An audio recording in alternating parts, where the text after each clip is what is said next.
Hello everyone, welcome back to my YouTube channel. तो आज हम बात करेंगे कि अगर आपको लीगामेंट मेनिस्कस में इंजरी हो जाती है या नी पेन रहता है, तो आप 3 कौन सी एक्सरसाइज कर सकते हो जो आपके लिए बहुत बेनिफिशियल रहेंगी? जैसे कि मैंने बताया था कि मेरी सिस्टर की एक लिगामेंट इंजरी हो रखी है और इसको टोटली बेड रेस्ट दिया गया है। बट बेड रेस्ट का मतलब ये नहीं है कि आपको कोई एक्टिविटी अपनी लेग्स की नहीं करनी है। लिगामेंट में जो टियर होता है वो इस एरिया में होता है और जिसमें पूरा प्रेशर आपका पड़ता है। तो उसको स्ट्रेंथन करने के लिए, क्योंकि रिकवरी तो अपने टाइम से ही होगी, उसे होने में टाइम लगेगा, तो उसके लिए आपको अपनी ये काफ मसल्स और ये क्वाड्स मसल्स, इसको स्ट्रेंथन करना है ज़्यादा से ज़्यादा, जिससे क्या है कि सारा प्रेशर आपका यहाँ पर है और यहाँ पे ट्रांसफर ना हो और रिकवरी फास्ट रहे।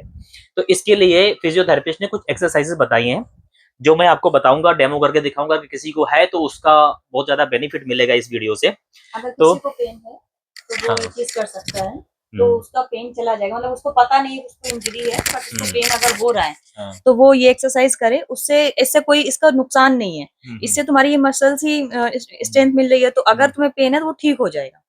मतलब अगर आपको लग रहा है, आपने चेक नहीं करवाया, तो आप ये एक्सरसाइज करो। और ये एक्सरसाइज कोई बहुत ज्यादा डिफिकल्ट एक्सरसाइजेस भी नहीं है।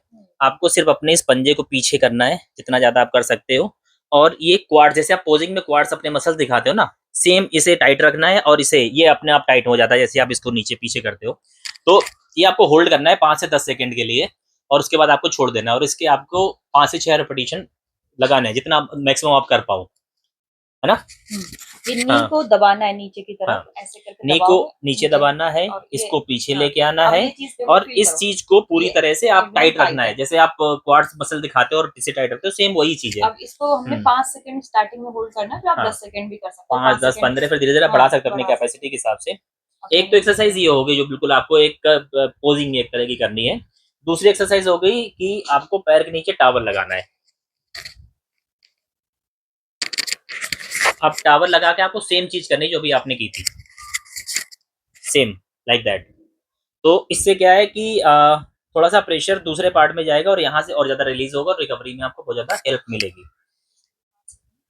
हाँ, इसको वही ऑफ कोर्स सेम तरीका, 5 सेकंड करने के बाद इसको छोड़ देना है, उसके बाद फिर से करना है।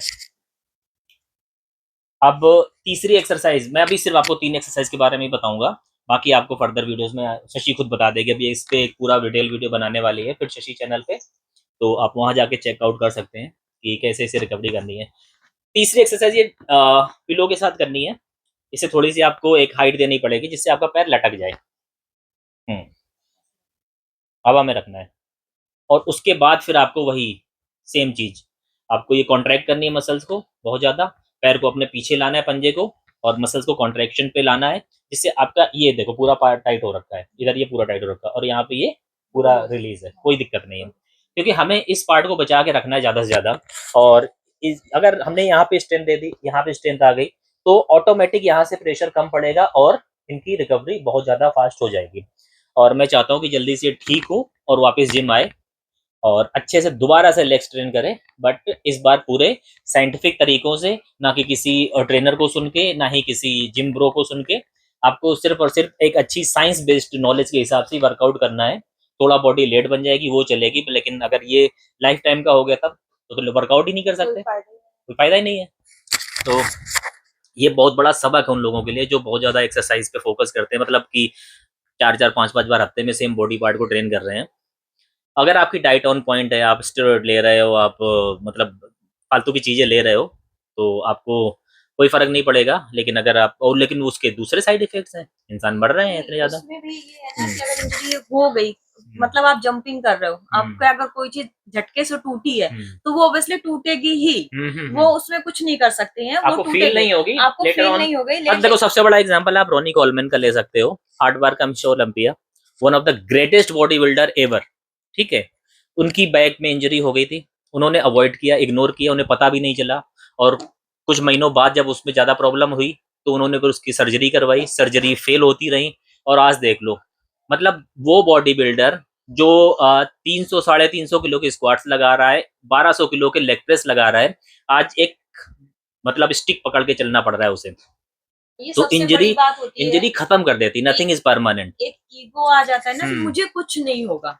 जो हाँ। जिम वालों का सबसे बड़ा प्रॉब्लम होती है। अरे मैं उनको ठीक हूँ, मैं ego- कर हाँ, लूंगा। हाँ, हाँ हाँ। मैं अपने आप, मुझे इंजरी हुई, अरे मैं मेरी इंजरी शोल्डर में भी इंजरी थी छोटी वर्कआउट सी, कर रहा हूँ। मेरी शोल्डर इंजरी हुई थी छोटी सी। हाँ। 1 साल मैं वर्कआउट नहीं कर पाया। जैसे ही मैं 5 किलो डंबल्स में अगर चेस्ट प्रेस कर रहा हूँ ना, तो ये लगता था टूट के गिर जाएगा।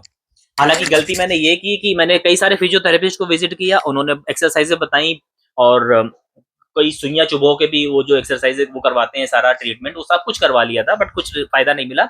बाद में फिर मैंने देसी तरीके से अपना मुदगर वर्कआउट किया, और मुदगर वर्कआउट से 2 या 3 दिन के अंदर ही मेरी इंजरी प्रॉपर तरह से हील हो गई और मैं परफेक्टली फाइन हो गया।